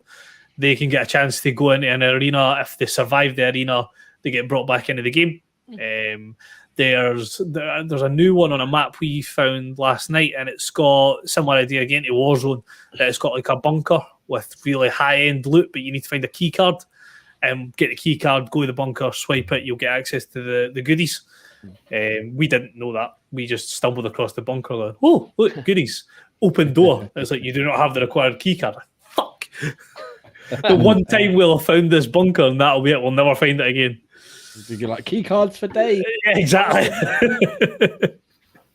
I'll definitely be up for playing some PUBG or just any sort of battle royale. I think we had a great time playing Halo and stuff like that before. So let's do it. Let's get a Tavern gaming night going. But nice. PUBG. Good chicken dinner. Almost winner. Woohoo. Almost. Pete, you got one more game on the list. Assassin's Creed Chronicles thingy, China. Yeah, it's a game that's been on my back catalogue. I think Ian bought them actually. It's been on my back catalogue for years. Obviously, I think it came out in 2018, and I finally got around to starting and completing it last week. It was really enjoyable actually. It was. I was quite surprised at how much I enjoyed it, and I didn't want to put it down. It was just kind of like, oh, better do this level. Oh shit, better do this. Oh, better do that. And then it kind of makes you want to do the side objectives as well. I'm definitely going to play through the India and Russia one as well. But I would like to see more of these, but I think it might, if they do too many, I think it might get a bit kind of samey. Yeah. But I think for what they were, I think these were little gems. They don't take long to complete, like probably between 8 and 10 hours, depending on how skilled you are. So yeah, it's definitely worth checking out these games. Actually, if you've never come across them, I think Ubisoft did a good job at these. Yeah, I've really enjoyed the China one, and I played them all. I think my least favorite was the India one, but yeah, they're all really good. And something different from Assassin's Creed. It's not massive open worlds and RPG mechanics. It's just 2D side scrolling, a bit of stealth, bit of action, and off you go. Yeah, I mean, even Graham can play this because you don't even though you don't even need to do stealth, you can just go one-on-one with everyone if you really want to, because you've got the blocking and the rolling and all that kind of stuff. So obviously assassins are basically stealth, but if you did want to go gung-ho, you can. I did briefly dabble into the China one. I know what you mean. You can just go gung-ho, which I did do. I didn't complete it, but I did play it for a good couple of hours. Yeah, I think one of them was Games with Gold, I think, at some point, which is why I tried the first one, and then I ended up buying the other two when they come out because I really enjoyed them. Yeah, I mean, all three are on special offer at the moment. Actually, I think you can get all three for under 10 quid. I think on the store. I mean, bargain. Yeah, because isn't there a Ubisoft sale on the Xbox store at the minute? Isn't there? Yes. I mean, there is normally a Ubisoft sale. Actually, I think it might be like 15 quid for free, which works out a £5 per game, which is decent, to be fair. Yeah, more than decent, because they're really, really good little games. And Assassin's Creed fans like Ross, if he hasn't already played them, you should be playing them. Have you played them, Ross? No, I haven't. The only other one that I played like this was on the the iPhone, Assassin's Creed Identity, I want to say it was called. But I've not picked up one of these three as much as I've seen. And I think the reason not playing the China one is simply because it then like irritates me that they haven't brought out an Assassin's Creed Japan as one of the main storyline games. Like why they thought Japan wasn't the first place to go to, I don't understand. Not yet. One day, perhaps. I mean, we got the fingers crossed. That's going to be like the creme de la creme one. One day. Well, they're all into special stuff now. Yeah. When Ubisoft can actually release games and not keep cancelling everything and announcing stuff and forgetting about it. Cool. So that I think just quickly, just to round off, I've done those. Sorry, Jay. No, carry on. I finished off Bread Legends this week. I finished the story off of that. And a quick shout out to my 7-year-old son Harry, who completed his first Pokemon game today. So, I thought without Ian here, we might escape the Pokemon, but obviously, carry on. He played Brilliant Diamond and he played Pokemon Sword, but he didn't complete either. But he completed Pokemon Scarlet today. So, booyah! Proud of him for completing a Pokemon game because they're not short games. So yeah, They are not. No. Nicely job. Well done, Harry. Well done. Now, next time, play a good game and tell us how you get on. Well, he wanted to play Pikmin afterwards, so you'll be happy to hear. Oh yes, right. He's making me good books. Well done. He's redeemed. He saw the. He goes. I was scrolling through. He goes, "Oh, is that new Pikmin?" I was like, "Yeah." So he's like, "Oh, it's kind of under my birthday." I was like, "Yeah, it is." Damn right. Bring me some more Pikmin, yes, please. That'd be wonderful. Right, cool. Anyone else got anything they played, or should we move on to the round it off because we've been going for fucking nearly 2 hours already? Yes, we have. So Dan's not here. It doesn't matter, does it? We keep using that excuse, but I don't think it can hold much water. The longer it's not on it. All right, so we got plenty of reviews going up on the site and going up on the site, including one from myself, one from Pete, one from Graham coming up. Special surprises which you can look forward to in the month of May. Fucking hell, that's February. A long time. That's a Ross review. Oh yeah, from Ross in May. We got an interview with the 10 Dates producer Samuel Lay, which is a game coming out in a couple of weeks. You were big up on 5 dates, wasn't it? 5 Dates was very enjoyable, and 10 Dates you can redacted. Double the fun. You can hear all about nearer the launch day of February the 14th, I imagine, from various places, including perhaps xboxtavern.com. Yes, we've got some questions that we forwarded to them to answer about the game and Wales Interactive in general. We've got Clunky Hero, which Daniel reviewed on YouTube. You can go watch that. Would be wonderful. And we also got SpongeBob SquarePants, the Cosmic Shake review, which I think is that a new game or is that a remake of an old game? I'm not entirely sure, but James reviewed that for us. And I mean, none of them scored particularly high, but check them out. And we've got plenty of other reviews, like I said, coming up this week, including my Dead Space one and one of the Cloud Gamer controller, which is the Games X2 Pro, I think it's called. And if you have bits and pieces, so go check them out. However, if you don't want to go check them out, which you should do, obviously, you might want to go check if things coming to Game Pass. And it's early in February, we must have a decent list, Ross, of things coming to Game Pass. We've got 4 games that are for February confirmed. Good. So we've got Darkest Dungeon, which is everywhere, console, cloud, PC, which is February 2nd. Grid Legends is coming to the cloud on February 2nd. Hot Wheels Unleashed Game of the Year Edition on February 7th for cloud, console, and PC. And then the biggie, which I am super buzzing for, is Atomic Heart coming February 21st on console. Is definitely confirmed, but there is a TBD for, I presume, cloud. Nice. So yes, that looks like it will be a lot of silly fun in the vein of something like perhaps BioShock / Fallout / I got very much BioShock mixed with a little bit of We Happy Few. Yes. Very much it looks like a bit crazy. Very much comedic, but fucking like scarily terrifying at the same time. Like it's a very fucked up world to be in. Yes, so very much looking forward to that. And when was that? The 20th of some 21st. 21st. So yeah, looking forward to playing that one on Game Pass at some point soon. However, Ian's not here, Pete. So you've gained the honours of telling us what's leaving Game Pass. Hopefully, you've got the document open and what is leaving us in February. So, no confirmed dates, but I believe all these will be leaving before the 15th of Feb. So get on them while you can. So first one is Besiege. Second one is a game we talked about. Got tonight, Crossfire X. You got The Last Kids on Earth and the Staff of Doom. You got Recompile, Skull, the Hero Slayer, and I believe one that Graham was quite high on, Infernax. Yeah, that's pretty good. They're all leaving, and Recompile is also excellent as well. Highly recommend checking that, like Metroidvania style game out. So go check that out before the 15th of February. You've got 10 days to get on it, play it. Wonderful. Graham? Yes. Obviously, all the cool kids have got Game Pass. And, they're leaving games. They're losing games, sorry, they're gaining games. But the real old school OG Xbox players always look forward to Games with Gold because they offer such tremendous titles as...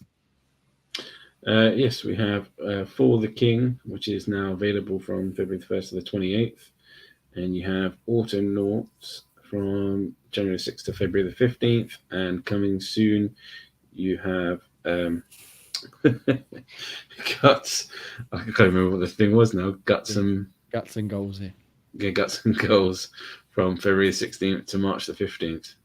Yes. Good little, fun little arcadey type game, that one, but I'm not sure about the other two. But go check them out. They're free. Why not redeem them? What the hell? What have you got to lose, eh? 3 games, that's what we got to lose. Go and redeem them. All right, cool. So anyone else got anything to bring up, or should we get into the Xbox Tavern After Dark segment, which you can get on patreon.com/Xbox for £2 a month. Go check it out, please. Booyah! Oh, we're all done? I think we're all done. Sounds good.